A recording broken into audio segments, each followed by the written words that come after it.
Greetings, friends. Oh yeah, I recently rewatched One Day, a Netflix special. Call it my little movie. That's a TV series, but it's really just a movie when you think about it, because the episodes are like 20 minutes. Let me stop before I get copyrighted. Oh, like, these are my clients. These are actually my clients. Client 1, client 2. So One Day, a Netflix series, reminded me of when you rely on your friend too much. I don't know if this is codependency, so I didn't want to label it as that. Dexter is so emotionally reliant on his friend Emma, as he has no actual real friends in his life. He's a spoiled rich kid. All his other friends are vapid and shallow. She's like of substance. She's poor. She has entered his life and I guess teaches him to be a little bit less shallow. I would say that he values her and leans on her so heavily for emotional support because he's lost in his life, but she doesn't do the same nearly as often because she's trying to figure out her own way. That kind of creates this, I think, resentment that builds up in Dexter. One thing about me, I love a good romance. Analyzing romance, romantic couples, fictional couples, that's literally my life. All that jazz. And all that jazz. Yes, I had this one best friend who was doing super well in her life. She had a boyfriend, and it was just really hard for me because we were always at the same stages of life. And so being that she had a boyfriend, that completely changed her worldview and her mindset. Like, she used to be the type of girl who would like just be very anti-boy, and not that I was anti-boy, but I was like low-key, I loved her for it. I thought she was iconic. And then when she had a boyfriend, that shifted a bit, and it was like, oh, I remember specifically a shift that really like messed with my mind was like, every time we would watch a movie together, I would expect her to like cringe at the romantic scenes, because she was one of those people that like hated kissing, hated seeing intimacy in a romantic sense in like movies that we'd watch together. I was like a big like romance rom-com girl, so she was like, oh, I'll watch it for you, but like, girl, I don't want to see any of that. And then I remember us watching like an intimacy scene, and I was like kind of waiting for her to like say something about it. So I was like, oh, look at this, look, like, I'm a people pleaser, guys. So like, I think for me, because I was waiting for her to like be judgmental, and that being our thing to kind of like bond, when she wasn't like that, I was like, what am I gonna do? And yeah, she was just like completely fine with it. I was like, bro, like, I know, like, what is the tea with your relationship? And also, she was very private. Like, that was her boundary with her relationship. That dependency of like, I expected us to be in the same life stage, and she was one of my first like real friends that I made. She also kind of just was placed in this weird box, kind of away from all my other friendships. And then that's when I knew, when she like didn't say anything about the movie, the romantic intimacy, that she had shifted as a person, and I didn't have access to that.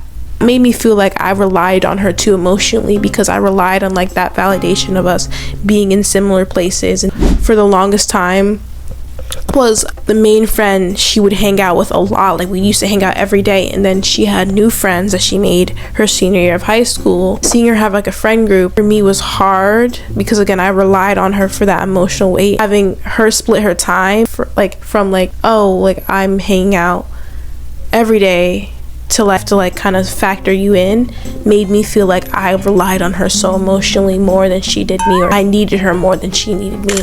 Like, I felt more expendable in that way and disposable. And she would always reassure me. She's like, you know, you're my best friend, girl. When I say I wasn't one of those friends who was like, you can't hang out with her, but I think she somehow was like intuitive, and she knew that I somehow felt insecure about me not having that much friends. I expressed this to her, and like, she always tried to reinforce that I should feel secure in our friendship. I needed that. So what I'm saying is that I hated feeling so emotionally attached to her, because I felt like I guess I had the awareness that like that was probably unhealthy. This dependency that I had on her, it came to the point where I felt like I was just constantly like thinking about how much I relied on this one friend to meet my social needs. The only person that I felt safe, like truly safe around, without like most insecurities you feel sometimes with other friends. Knowing that I felt that way, but knowing that she had all these other best friends, like people that she was close with, scared me. I found myself wanting like all her time, or wanting even more time